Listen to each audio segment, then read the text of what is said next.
Starting.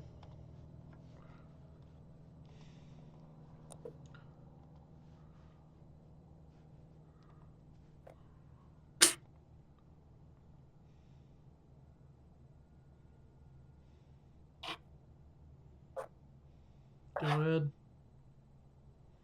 I'm gonna grab my tea really quick. Just give me 30 seconds.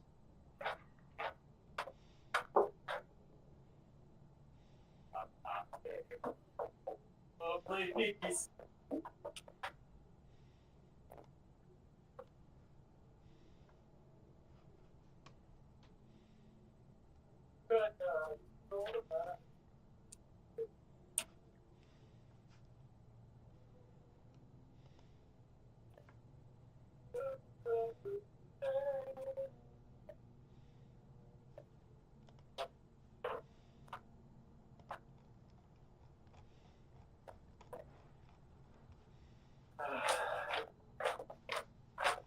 Okay.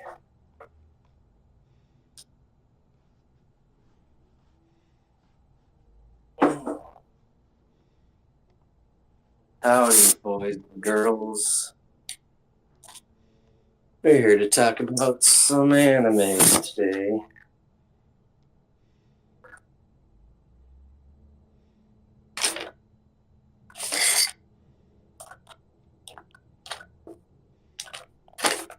Alright. We're going to be talking about episodes 854 to 864. 11 episodes of nothing but fun. And the first thing we're going to talk about is a mole. A dirty mole, which is Katakuri's trident. He decides to bring it out during the fight with Luffy, and it's devastating. But because Luffy's Luffy, he is able to evade it, at least enough. And thanks to the mirror walkie-talkies, which is really cool, Broly overhears the Straw Hats talking about the rendezvous on Cacao Island, and she believes that they're rendezvousing, that they're all rendezvousing at Cacao Island, but she doesn't get the information that what their plan is to bring the cake to Big Mom herself in the ocean. And however, Big Mom goes to a random island thinking the cake is there. She goes to Nuts Island. And during the fight with Katakuri, after the lull in the fighting, we should say, Luffy kind of warps there. But I'm getting ahead of myself.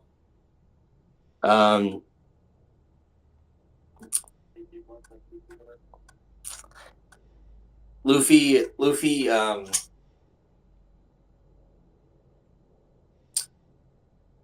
makes Katakuri like frustrated a lot because he keeps evading his attacks, even though he can like see slightly into the future. He's able to move up and down and just get around a little bit, which kind of pisses off Katakuri. And so eventually Katakuri does what Doflamingo did, was he has his Devil Fruit awakening, and he's able to turn the surroundings into mochi as well. And Luffy's like, oh crap, this guy's really good at what he's doing, but his bounty is worth over $1 billion, so it kind of makes sense.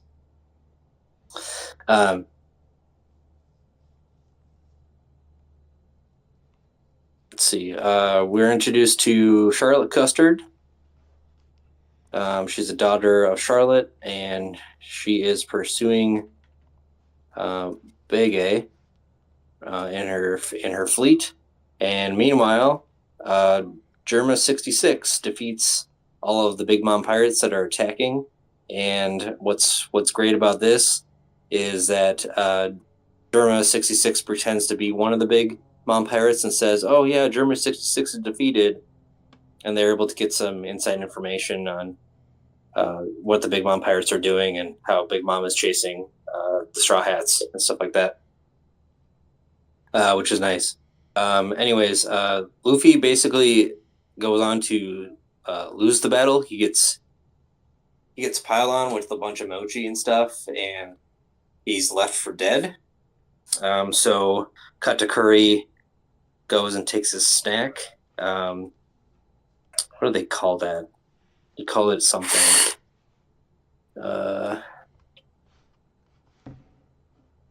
Started with an M, I think. Montradur. Where did I write that down? Oh, Marienda. His Marienda time. It's basically a time where he gets to eat food and he's really happy. And like even before the fight, Broly keeps talking to Luffy like how great Katakuri is, how he's never lost a battle, he's never even been on his back. He's that great. Even when he was born, he was never on his back. He just kind of stood up as soon as he was born. But then Luffy somehow escapes this massive globs of mochi that is on him, and he's able to break free, and he attacks this makeshift mochi house that Katakuri is in. And inside, we get to see him eating. And Katakuri has obviously had some bad times with people making fun of him eating, I guess. So anyone who sees him eating, he has to kill. So he has like 3 assistants that he has to kill, unfortunately. And he's like lying on his back, like eating food. And he has like a weird mouth thing. And it's like a monstrous kind of looking thing. So people are, I guess, intimidated and scared by it. But now that Luffy's seen it, now Luffy has to die. But so they get into a battle, go back and forth, and at first, this is where like Luffy discovers that all his attacks, he thinks he can't figure out why his hockey attacks are not working on Katakuri. But we find out that Katakuri can see into the future a little bit, so he pretends to get hit. And in reality, he's not getting hit. He's just seeing the punches before they come. So he molds his body to what it looks like as part of a psychological warfare during fighting, which is can be very effective. But anyways, Luffy eventually turns into Bounce Man, and he's about to lose all his hockey, and he's able to get away in time. He sees Broly, and he's like, "Oh, let's go into another place." And they go into a mirror, and this is where Big Mom is attacking Nut World or Nut Island, and she kind of goes crazy and is like, "I'm going to attack you," and he's like, "Oh, why are we here?" So they go on place to place to place to finally find a spot that's that he can recover for 10 minutes, and this whole time he's thinking like, how do I feed Katakuri? How do I feed Katakuri? And we go back into this is very interesting, like some of his training with Rayleigh, and it's we get a little insight into what is happening with some of the hockey training. And this kind of hockey training is called the Hockey of the Color of Observation. And there's also another one that's called Hockey of the Color of Arms, and it's an anti-devil fruit hockey, and it's also can be used as an invisible armor as well.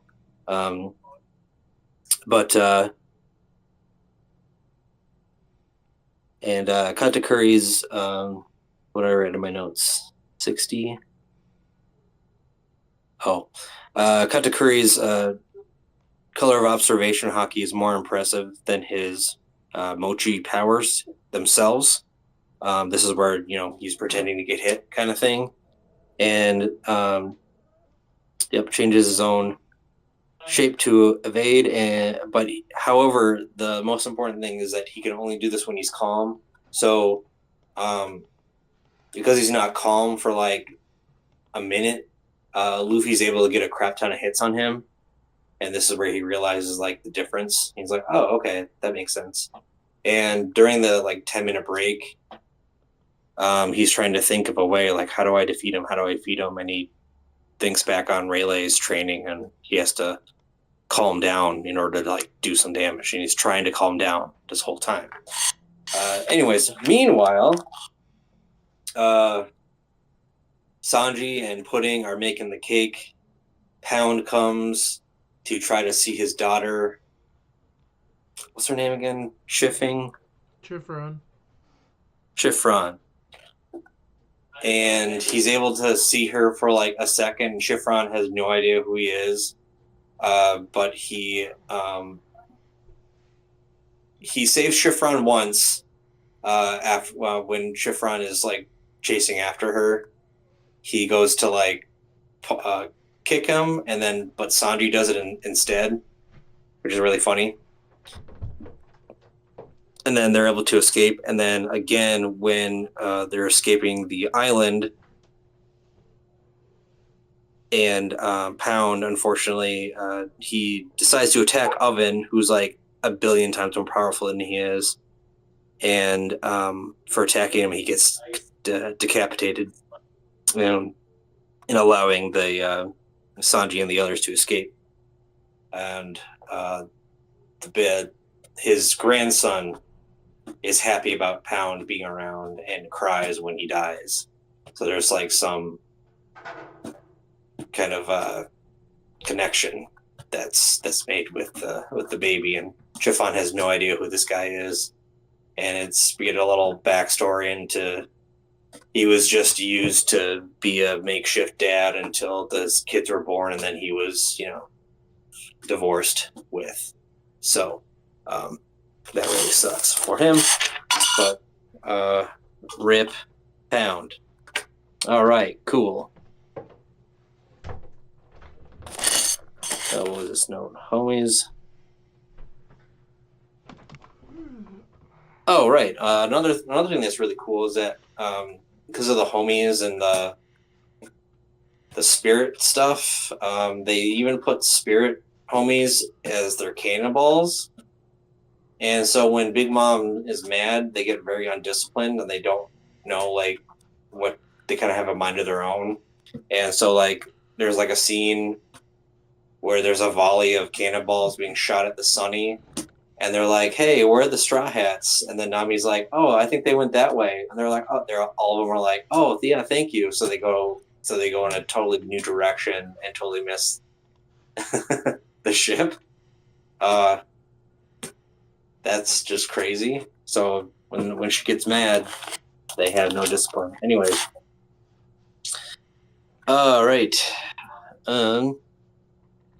Also about Beijei's ship, it's amphibious, so it can go on the water and on the land. That was really different and unique. But anyways, 10 minutes go by. Luffy gets back up, and he and Katakuri are fighting again. Blah blah blah. I forgot to mention one of the really cool scenes was how Beijei's ship was being surrounded, and Oven was on the island, and he's like, "Hey, check me out! I got your wife, Chiffron. Come to the island, and we'll make a deal, and we'll see if you can save her or whatever." And instead of just not doing anything, he just shoots Oven right in the face with his gun. And I'm like, yeah, hell yeah. Let's do that. More of that, please. Even though Beges is like a giant evil douche nozzle. Anyways. One of the other things from the hockey training from Rayleigh is he mentioned to Luffy, the more you face tough enemies, the stronger you'll be. So that the more powerful, it's kind of like Goku. It's like, oh, you got to face more powerful enemies. That's the only way to get stronger. That's the only way your social powers can manifest and get stronger. And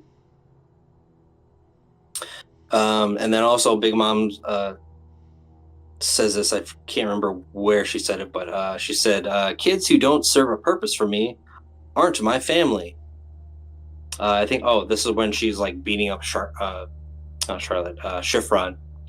Uh, she's like slapping her around. She's like, "Oh, Lola left, and you guys are twins, so that means you're worthless to me. You're not my family." Blah blah blah. Shows how evil she is and stuff.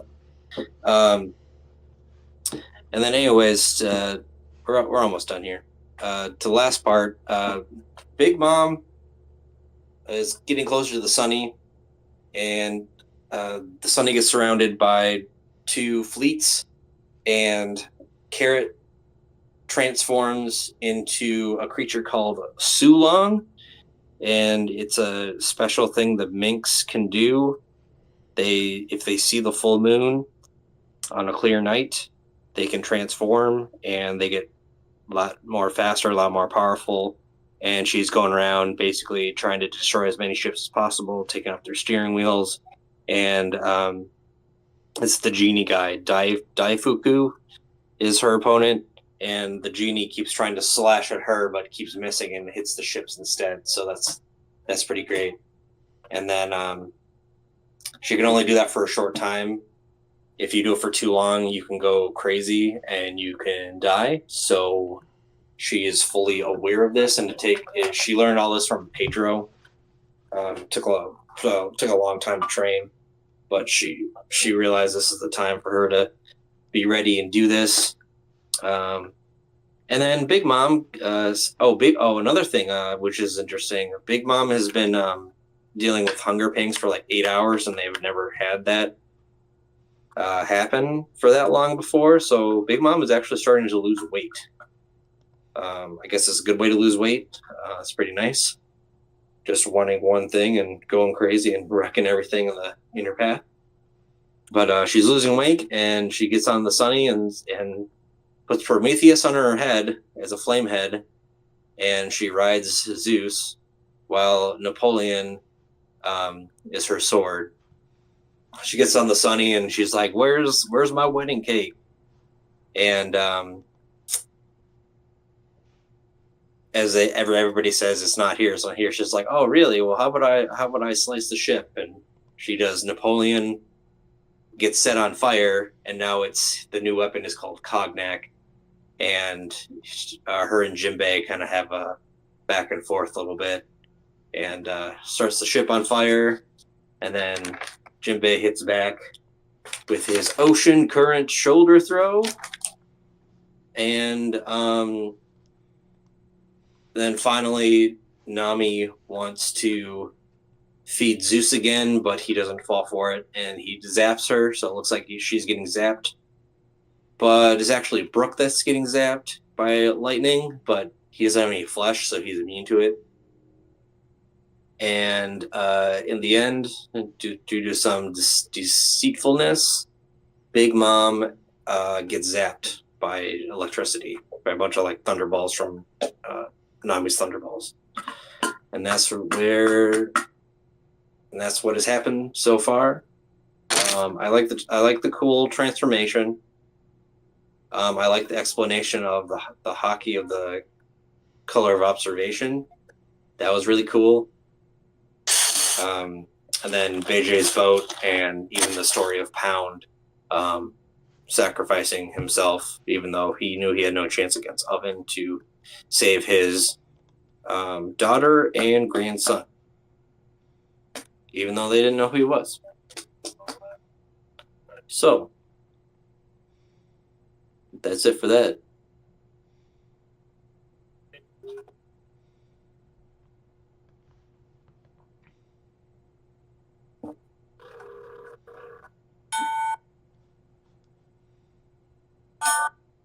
Hey.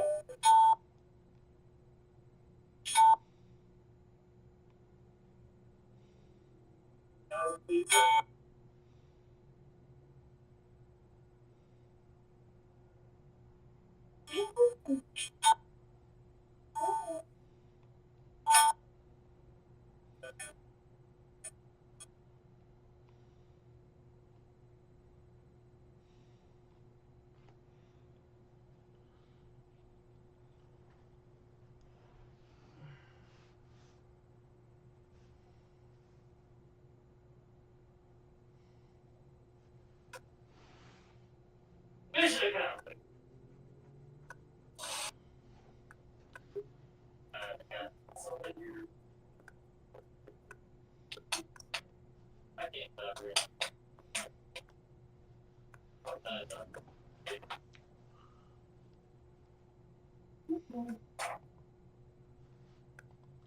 yeah. That was One Piece. Now let's get on to the podcast so we can get it over with. I'm tired.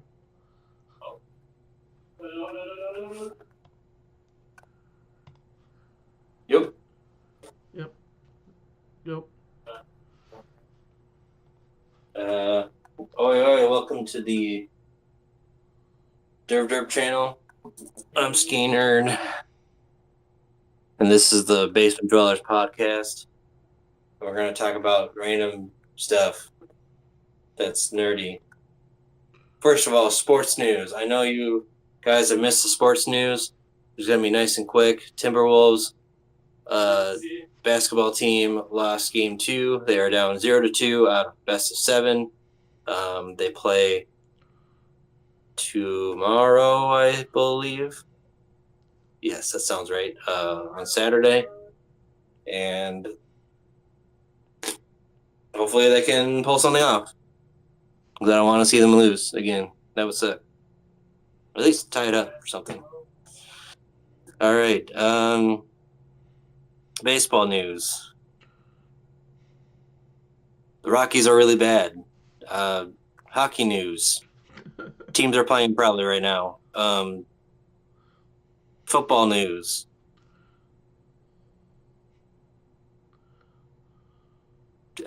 Justin Tucker's out of the league. Cool. Awesome.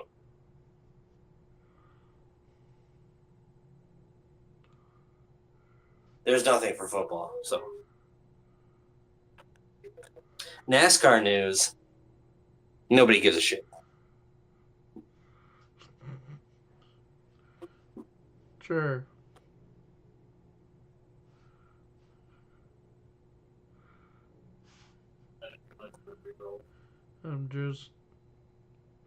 I've been uploading those edits I sent you earlier. Oh.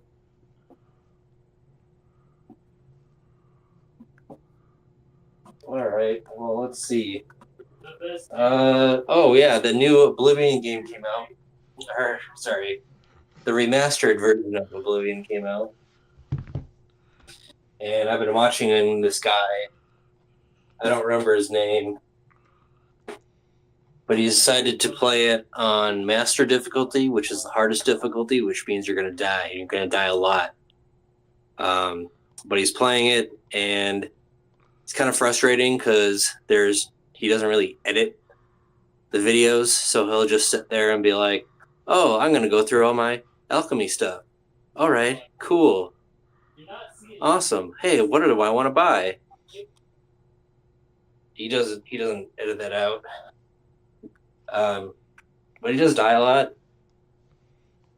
And the other thing that I don't like about his playthrough is that he's doing the playthrough assuming that you've already played the game and have beaten the game and don't care about spoilers. Now, as for me, I've already played the game. I've beaten the game. This was many years ago. But I would much appreciate it if he did not do spoilers and made it more like, oh, look, we're going through this for the first time. This will be fun. But he's not doing that. But I am watching it just for the sake of nostalgia and to see what he does with his playthrough, like what kind of spells he wants. He really likes the use of poisons. He's still getting his alchemy stats and stuff, but his poisons are... Whoa! Oh, my cats just jumped up here.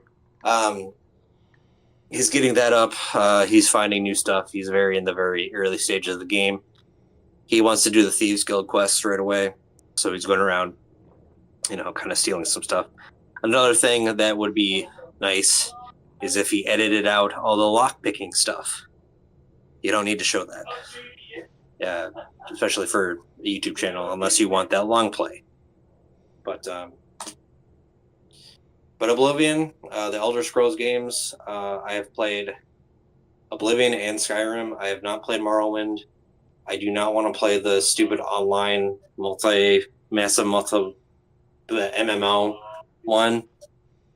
And I hear the first two are a little more tough. But one of these days I want to play them and just have some fun. It's kind of cool world to be in. Very expansive, very, very humbling. It's a very good world to be in. Very nice. But anyways, in this one, I didn't realize it, but at the very beginning of the game, spoiler alert. Basically, how it starts: you're in prison, and the emperor of the land is, people are trying to assassinate him, and he happens to be going through your cell where the secret passage is, and he's like, "Oh yeah, I've seen you in my dreams," and he's voiced by Patrick Stewart, and cool, awesome. All right, go ahead, Kitty. You're what? Talking to my cat. Being weird. And I started replaying Tales of Symphonia last night. I had just finished first playthrough. Second playthrough, I'm playing on the easy difficulty again. Just so this time I can go through and do with bonus EXP and stuff like that. Can go through and just then beat all the side bosses. Then third playthrough will be hard difficulty. Fourth playthrough will be Mania to try to platinum it. It's going to be a really long attempt. One playthrough is at least 80 hours.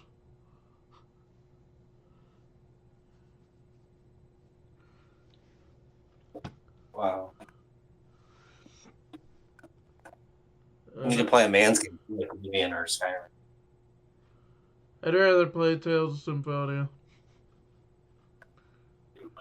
Right, play a man's game. That's what I'm saying. Oh. Play a man's game. The Elder Scrolls. Anime-wise, I didn't really see anything when I looked just now. Hey, I am currently, in the last week, I watched Apothecary Diaries Season 1 and Gundam Requiem for Vengeance. Gundam was really good, so is Apothecary Diaries. Gundam is an alternative timeline where the main character of the original series isn't the main character. He's actually the villain.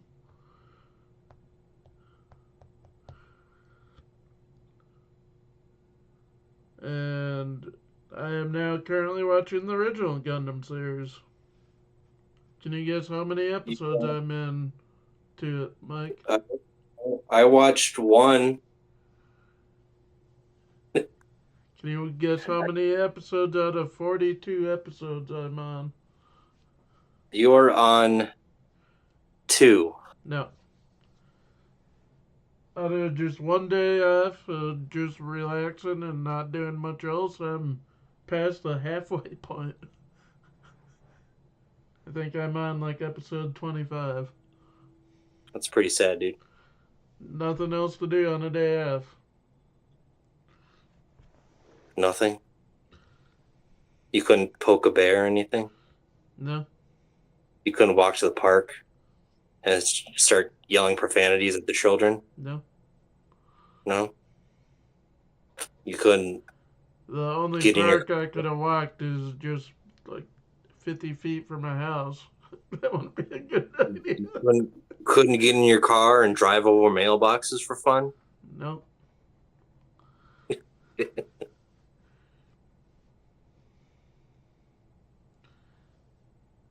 this is interesting.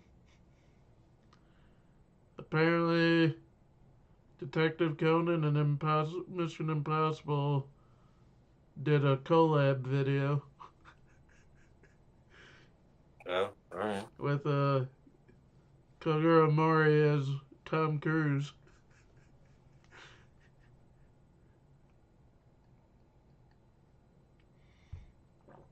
It's just a promotion for both of the movies, the new Detective Conan and the new Mission Impossible.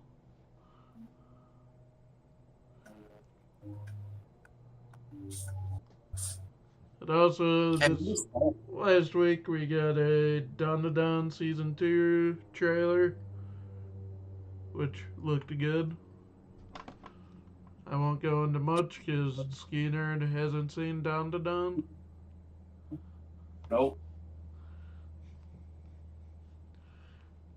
I got better things to do, man. You'll watch it eventually. Because I know at least 2 other people that want you to watch it. Because we know you'd love it.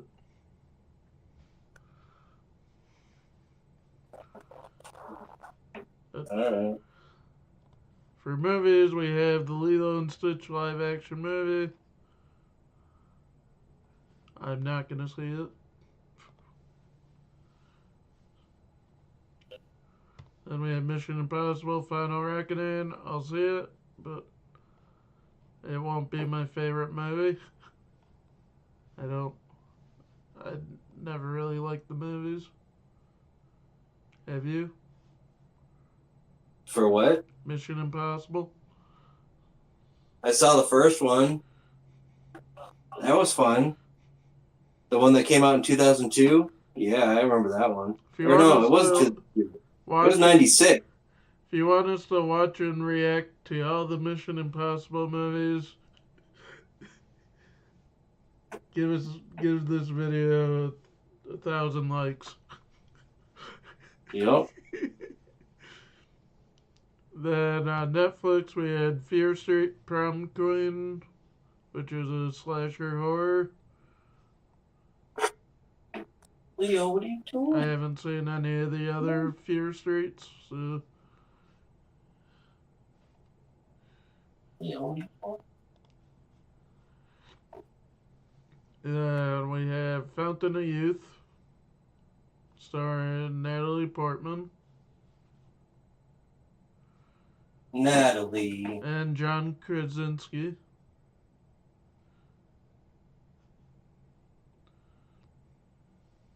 On Apple TV. I probably won't see this either.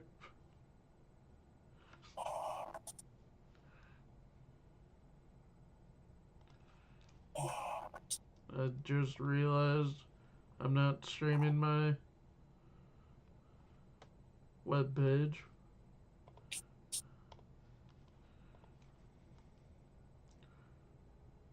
And we have Jane Austen Wrecked My Life. A rom-com I will not see.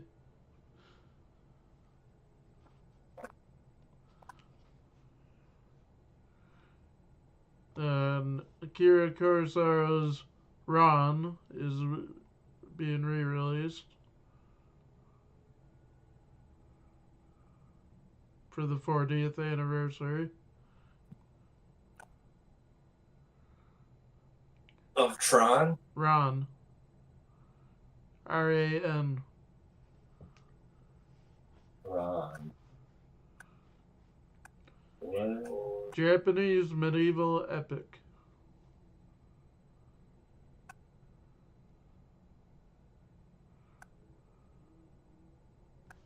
This I'd probably see if it's being shown in any theaters nearby, or we can watch and review it. It's a movie from the. It's a movie. From the 60s. Or no, not 60s, that'd be 80-year anniversary from the 80s.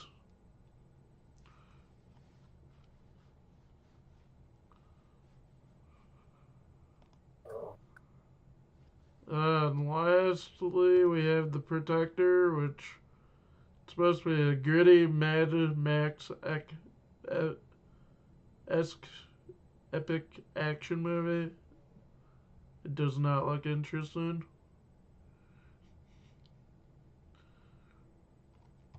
When I saw the name, I was hoping it'd be the Chinese movie The Protector being re-released with Tony Jaa in it. That one was really good, but this looks horrible.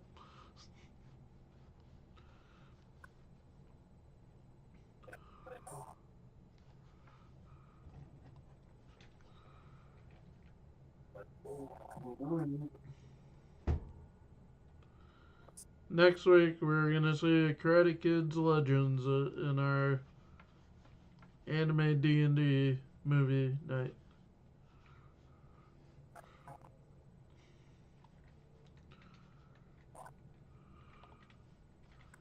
That's all I have for our podcast. Do you have anything else, Skinner? Nope. Join us next week around the same time, probably. We may have more time next week because I shouldn't have to go to bed early next week. But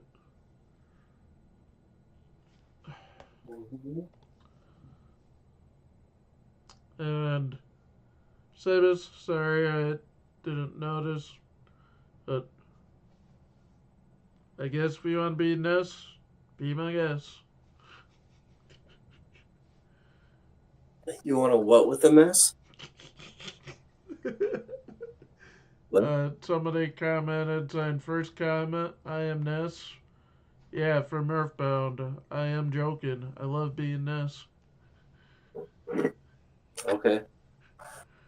I just noticed it now. I need to learn to look at the chat.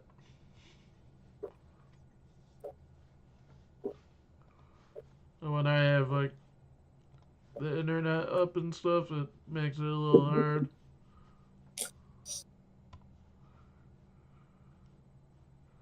But, bye.